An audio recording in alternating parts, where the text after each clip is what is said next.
his birthday came February 8th, my whole world crashed.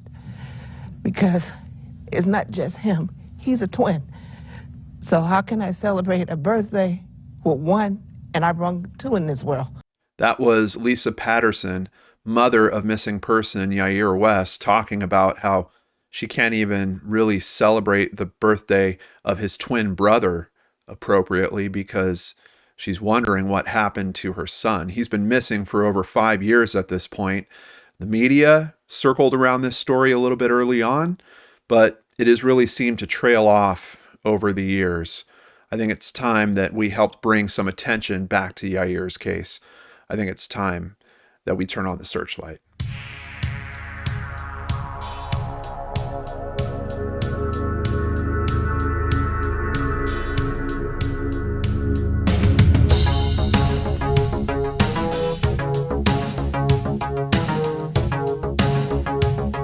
Welcome back to Brainscratch Searchlight. I'm John Lorden. Thank you so much for caring about these cases like I do.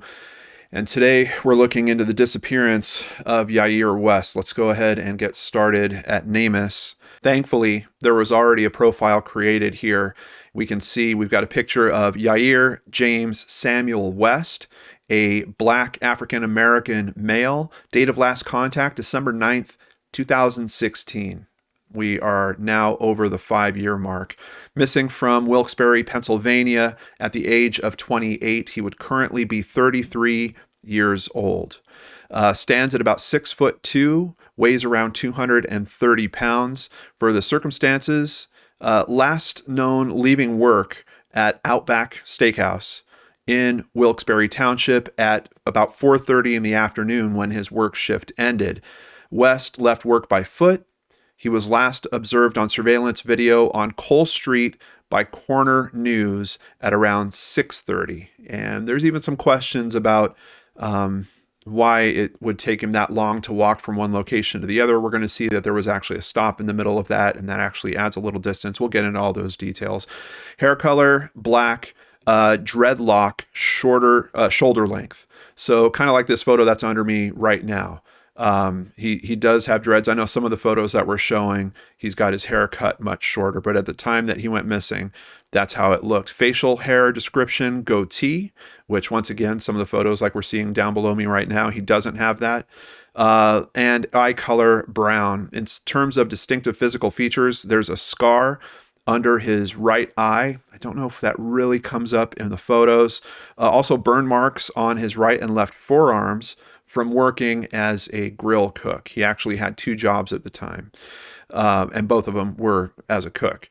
For clothing and accessories, we do have a description here: black pinstripe chef pants, black Croc shoes, black socks, a blue sweatshirt, and black skull cap. We actually also have a photo from the last time he was seen. This is from the surveillance footage. We can see the ATM is right there to his left. I'm not 100% sure that that's the ATM he actually used, and I'm not 100% sure if this is surveillance footage from that last location we know or from the middle location. We'll get to all that as we roll forward here, but that's about it for the case information. Really nothing else outside of this photo and another photo of him here. We can see here he's got his dreads kind of pulled back a little bit or slung over his shoulder. So that might be another way that you see him if you do spot him out there somewhere. In terms of contact information, they don't have an investigator entered here at NamUs, but from what I'm seeing, Detective Casey is the person that you want to talk to. We're going to have the general number that you see on the screen here. That'll be in the description box down below, but we're also going to have a direct number to Detective Casey. There is an agency case number, of course. You want to just reference that, especially if you're calling into the main line to let them know what case you're talking about. If you need to remain anonymous for any reason, Pennsylvania does also have a Crime Stoppers program. I'm going to include that number in the information down below as well. But what about the details of this case? We're going to jump over to my friend Megan's website, The Charlie Project, to get a little more detail about what's going on here. West was last seen after he left work at Outback Steakhouse in Wilkes-Barre, Pennsylvania on December 9th, 2016. He walked 2 miles to Corner News, a convenience store on Cole Street, stopping to make a purchase at Wegmans on the way. The security cameras showed him at Corner News at 6:40. So it looks like Megan answered the question I had about that photo. He withdrew $200 from an ATM there. He's never been heard from again. Prior to his disappearance, West had stopped using his cellular phone because an ex-girlfriend was calling him on it. He got another phone to replace it, but it isn't clear if he ever activated it, and his family doesn't know the number for it. A few interesting questions around this. I've noticed some people talking about it on the discussion threads over at Web Sleuths, and Reddit actually has a bit of a longer thread going on around this case. First question is, why would you ditch a cell phone because an ex-girlfriend was calling you on it? It's just so easy to block numbers nowadays. I don't know if maybe it wasn't a smartphone, maybe it was like a prepaid phone, didn't have a whole bunch of services on it, or maybe because it was a prepaid phone, he figured it's easy to just get rid of that whole thing and get a completely new number. But then that leads to kind of the next question. I understand if he wanted to change his number so that his ex-girlfriend couldn't call him anymore, but who was he talking to using the new phone? Wouldn't they have the phone number? Because it seems like that would be a pretty important piece of information for an investigation like this. Police might be able to use that phone number, try to go for the records on it, try to see where it pinged, try to see if they could get some trail of his movements. Did that phone leave the area? Was there a particular time where that phone stopped connecting to the network? A lot of questions that could be answered if that phone could be identified. But at least from everything that I'm seeing here that's been released publicly, it's just a big question mark. Some of these accounts are even confused if there was an additional phone. Megan's coverage here, she seems pretty certain there was another phone. I'm seeing some information where they're not quite sure he had a phone on him. Of course, really sad to hear that he's leaving behind 2 children as well. And his mother doesn't believe he would have left without telling anyone. His case remains unsolved. So where is this taking place? And I know we talked about some locations there. We're going to get to the map right after this. Wilkes-Barre is a city in the U.S. state of Pennsylvania and the county seat of Luzerne County, located at the center of the Wyoming Valley. It had an estimated population of over 44,000 people in 2020. Wilkes-Barre and the surrounding Wyoming Valley are framed by the Pocono Mountains to the east, the Endless Mountains to the north and west, and the Lehigh Valley to the south. The Susquehanna River flows through the center of the valley and defines the northwestern border of the city. That river also becoming a little bit of a point of conversation in this case as we roll forward. But let's take a look at the map and talk about the locations that we know about. Outback Steakhouse, one of his jobs, located right over here, and that's at 547 Arena Hub Plaza. His next job at Smoky Bones is on Mundy Street, which is actually fairly close. We see Smoky Bones right here, Outback right here, just a few blocks away. Now, the location where we know he went is, we know he went to Corner News and Laundry. That's the location he was last seen at. And that's where the ATM pull of $200 happens. Another little important fact about that wasn't all the money that he had available to him. He still left about $600 in his account. And we know that there was an additional stop that happened at Wegmans. I wasn't sure what Wegmans was. We don't have that around here. So I did a little lookup. Basically, it's kind of like a supermarket, pharmacy, liquor store. There's all kinds of stuff, all kinds of services there. We don't know exactly why he stopped there. There's some type of purchase that he made there. We don't know what that purchase was. But the 2-mile estimate that we keep hearing about between his job at Outback Steakhouse and the Corner News and Laundry is a straight shot. Actually, if you're walking up Mundy Street and kind of, I think it actually kicks up even to Wilkes-Barre Boulevard here. That's a 2-mile route. If you actually include this extra stop at Wegmans, that pulls him on a completely route down here, and the total distance for that is closer to 3. It's 2.7 miles. And we can see by Google's estimation of walking speed, that's almost an hour, just in terms of walking.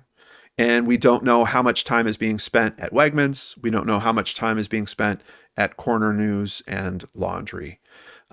His mother has a question about this because the time period from when his job ended to when we know he's at Corner News and Laundry is 2 hours.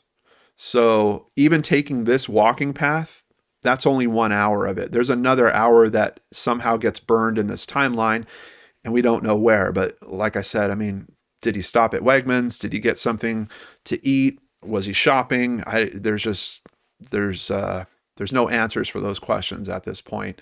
But there is a little bit of a mystery in what happens in that hour.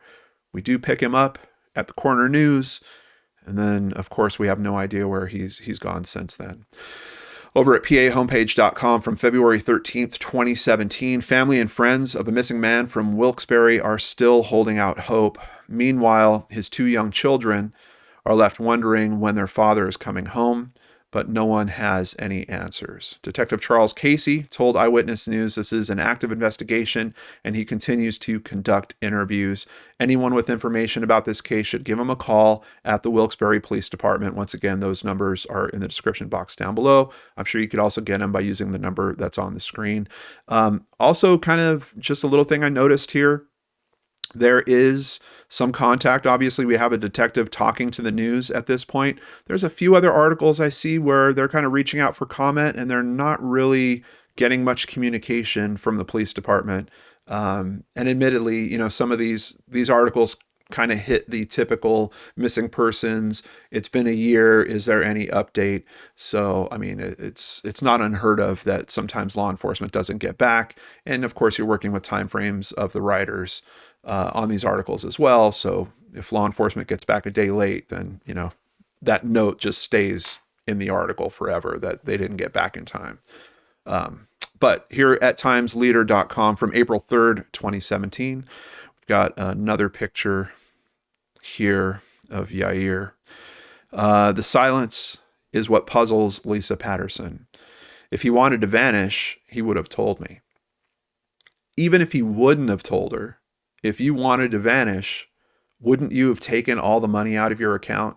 Like, I don't know that is a situation here. Of course, there's another way of vanishing that I know some people are considering with this case. And one of the tips might be looking in that direction as well. Is there some form of self-harm here? It's kind of an interesting question about, you're going to stop at an ATM and pull $200. I don't know. He was scheduled to work a double shift that Friday, walking from the Outback as he usually did to Smoky Bones, a short distance away on Mundy Street. But he didn't show up for his second job, and Patterson has only been able to follow his trail for a few hours that night. There's 2 versions of this here, of what happens in those hours. Here at Times Leader, I'm not sure. I really wish they would have told us the source for this information. I don't know when his second job started. We looked at the map. You saw how close those 2 locations were to each other. Is he really going to burn an hour, especially taking the route he did, walking over to an ATM ultimately, if he has to be back at Smoky Bones to start a shift? I mean, even if he had to start that shift a few hours later, if he just needed an ATM and to do some shopping, isn't there other areas around here? I mean, let's take a look at the satellite map here. We got an Outback Steakhouse. I mean, we've got a mall right up here. We've got shopping all around this area. There's ATMs all over this place. Panera Bread right across the street. I don't know what he couldn't have bought in this area that would make him take this walk, go to the Wegmans supermarket effectively, and then after that, walk over to Corner News and Laundry. Honestly, even that step, like if he needed an ATM, I mean, tell me that they don't have an ATM here. Like, what's the purpose for this last length, getting him to Corner News and Laundry? Why is that the location where he decides that he needs to pull cash? Just so many questions with this case. Now, it does note here that his mother is saying he was a little depressed over a relationship. Seems like that's probably the relationship with the ex-girlfriend that we heard about previously. And he stopped using the cell phone that an ex-girlfriend was calling him on. The mothers of West's children, so there's 2 separate mothers. His children are a boy and a girl. They provided some pieces of the puzzle on his travels during a 2-hour period that starts at the Outback and ends at Corner News on Cole Street. Just a little bit of a strange indicator here. His mom's even saying it in a quote. They did the legwork. I'm not sure why that's not an investigator that kind of routed out that information. It could be that they doubled up work that the investigator did do.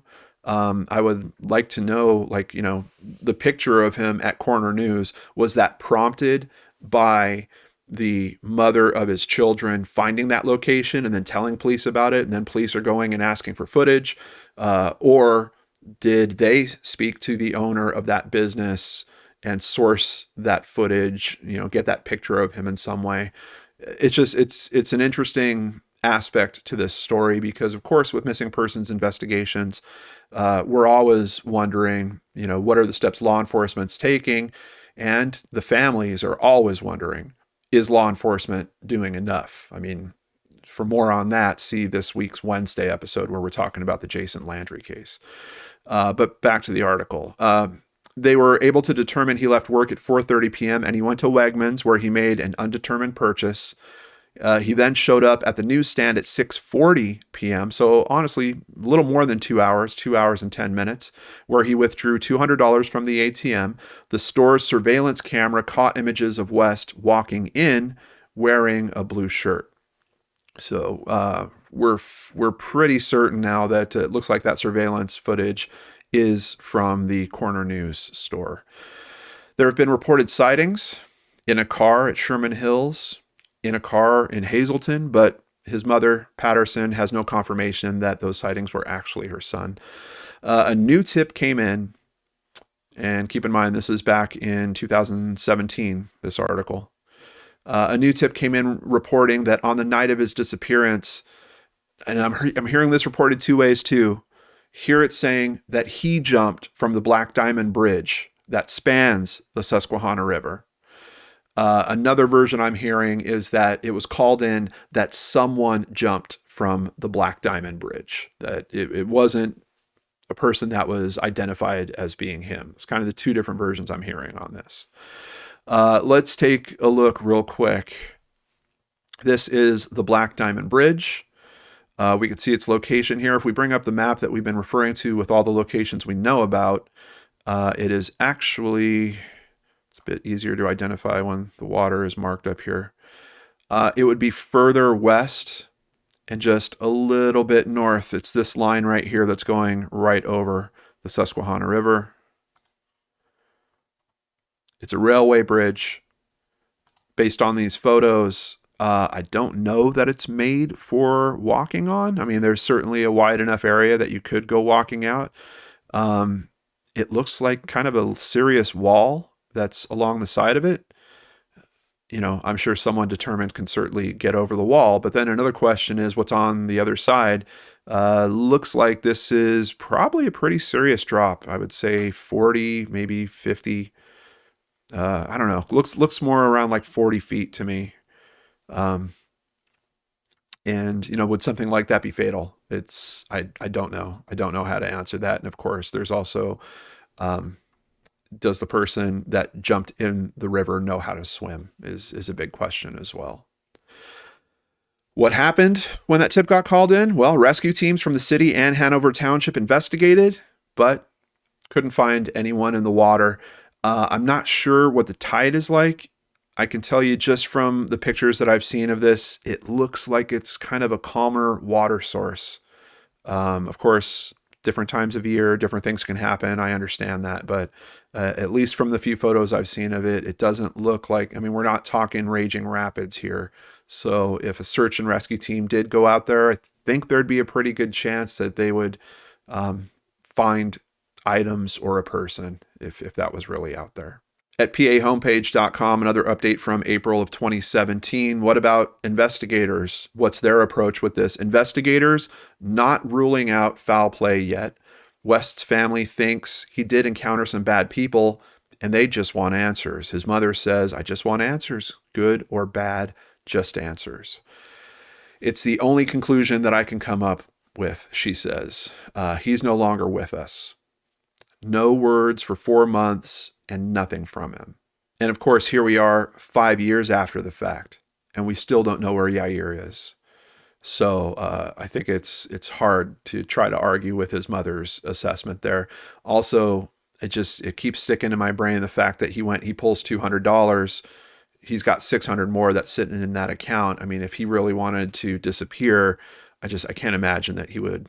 Why would you leave that behind? You're going to need money to get wherever you're going, to eat, get a room, take care of yourself. Karina Mercandante is the mother of one of West's children, a child that she says is asking a lot of questions about her dad. Quote, she'll ask all the time. She thinks that her dad is just running away at this point because she's hearing bits and pieces. I try to keep it away from her as best as possible, but it's hard to do. West's family says he has no known enemies, and there wasn't any indication in the days leading up to his disappearance that he was in any kind of trouble. That is, except for one thing, and that one thing actually comes from Karina Mercandante. In an interview that I found over here from Eyewitness News WBRE on Facebook, she talks about another little piece of information that they found in their investigation.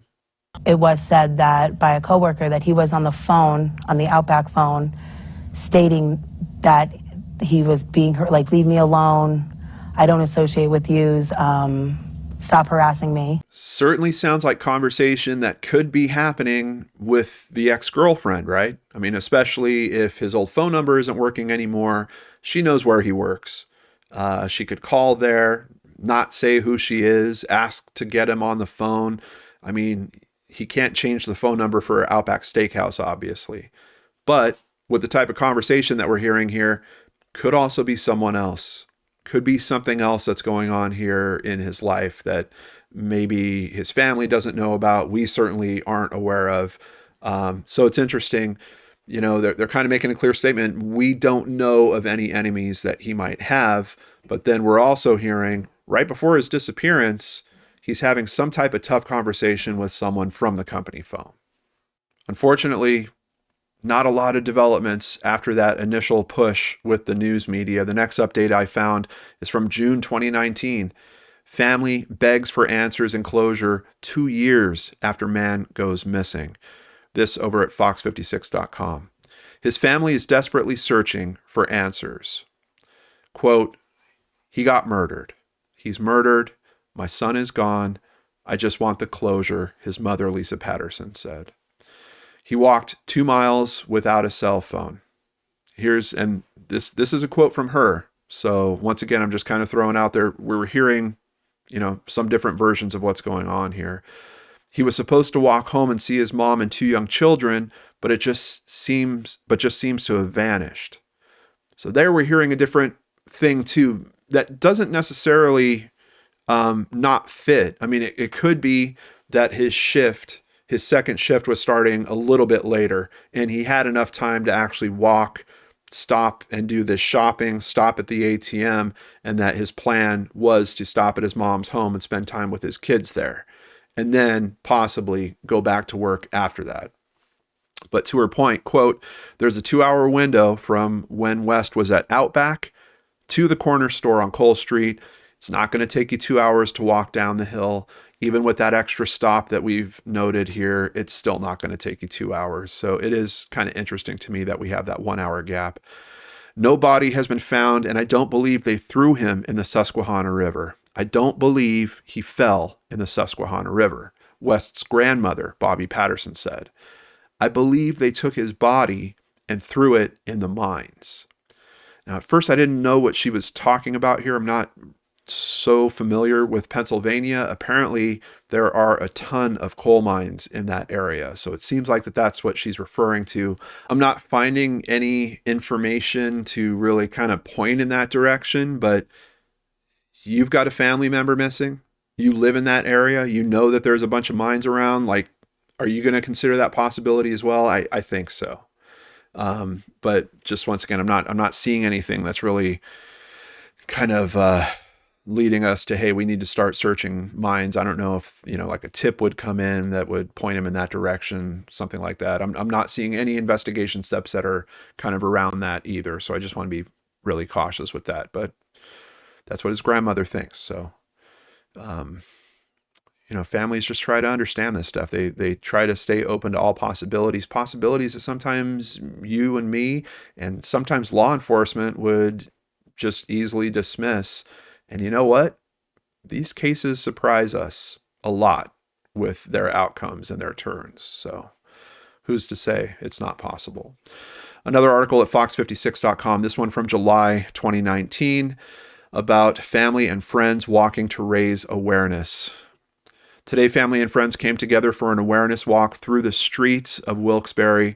I just know he was loved and is still loved, said his mother, Lisa Patterson. They showed their love today as they carried heart balloons and signs begging for answers while wearing his favorite color, safety green. West's son was even wearing his dad's necklaces. To think both those kids have gone without their father for over 5 years at this point and are saddled with the questions of what happened, where is he? Just really, really tough on many fronts. Now, you guys know, as I look through the research on these episodes, I try to find the bright spots. There's an interesting thing that happens here that I wish we would see happen in many, many more states. Over at citizensvoice.com, Missing Persons Group aims to help local families. This is from June of 2020. And here we have a picture of Lisa holding a photo of her missing son, Yiear West. We can see we've got photos of people doing DNA tests. We've got NamUs information up on a projection screen. What's going on with this event? As a slideshow of missing persons played on a video screen, state police took DNA samples from relatives and conducted interviews about those who vanished.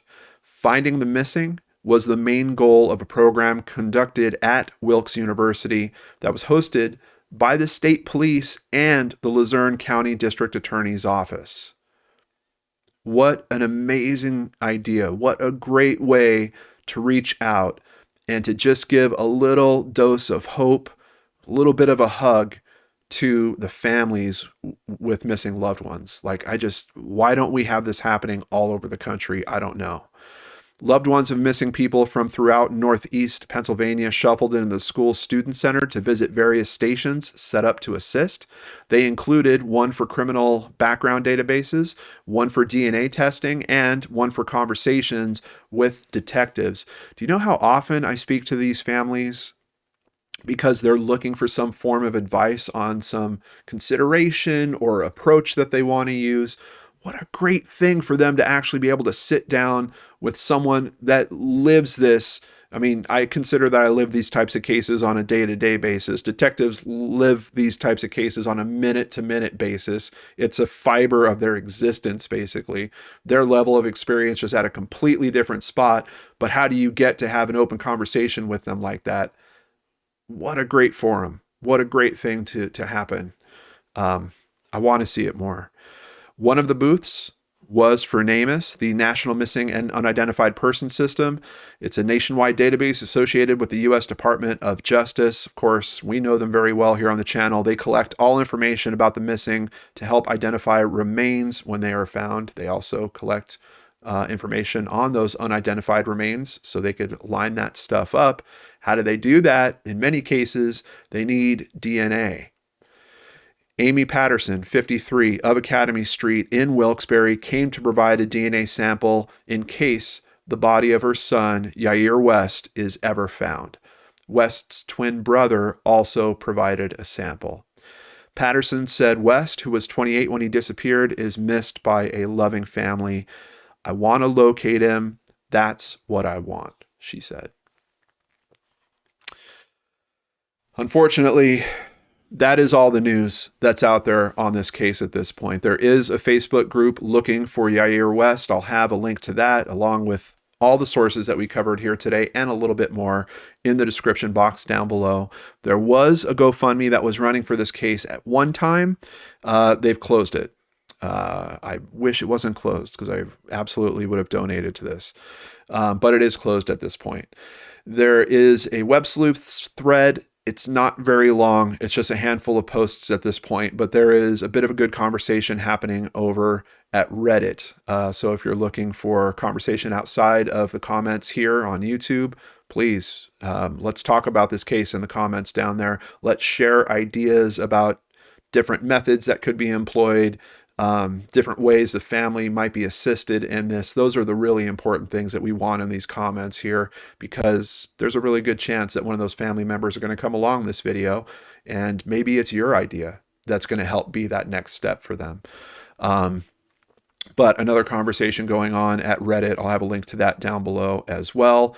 If you need to remain anonymous, Pennsylvania Crime Stoppers, please don't let fear hold you back from doing something that would help change the world for a family. They're already dealing with a missing loved one. They're already dealing with the stark reality that he's probably never coming back. But they're also dealing with that with this big box of questions that is weighing on their backs for over 5 years. If you can help them with that, please do it. If you can't do it with your name and by calling the detective yourself, please get that information in to Pennsylvania Crime Stoppers here. While researching this, I always take a look at cases before I cover them to see, have they been covered on YouTube? What's the coverage like? There was only one other video that I found on this case, but I just wanted to call it out because it's by an up-and-coming YouTube true crimer. When I was coming up, there wasn't a lot of help that was happening around my growth. I want to be sure to change that for the next generation as they're coming up. So just a quick shout out to Gabrielle Ray. And I got to tell you guys, her research, of course, I redid it all for myself. Her research, really, really good. Pretty much spot on. On top of that, something I really appreciate, look, she's got contact information for the department. She's got the agency case number. She's got her sources. Man, these are the types of true crime creators that we need to support. You can tell with the amount of work that she put into the research phase. This isn't someone that's just looking to be another talking head on YouTube. So Gabrielle, really good work. If you guys would please help her out. She's currently at 65 subscribers, guys. Get on the bandwagon early. Do you know how much I cherish the people that reach out to me? Hey, John, I've been subscribed since year 1. Be one of those fans for Gabrielle, please. She really deserves it. And speaking about deserving it, this family deserves help. Please share this video with any friends, family, acquaintances you have in the Pennsylvania area. Let's get some eyes open, ears open, and hearts open looking for Yiear West, trying to help his family find the answers that they all deserve to those questions they've been saddled with for so long. I mean, really, it's terrible. A big thank you to the supporters here. For over 6 years, we've been doing these shows always with limited commercials. Sometimes no commercials at all. Can't do that without support from some of you amazing brain scratchers out there. If you want to be part of that closer support team, go to lordenarts.com. A big thank you to new patrons, Tabitha, Justina, and Renfrey. Also, Little Kitty Cat increased her pledge. Thank you so much. At lordenarts.com, you can sign up for Patreon. You can sign up for PayPal or make a donation through that, buy merchandise, or even buy us a coffee like Candy Bishop recently did. We really appreciate your support as we try to help these families in these very tough situations. We can't do it without you guys, so thank you so much. Take care, have a nice weekend. We'll see you back here on Monday with a brand new episode of Case Cracked on the Lord and Arts channel.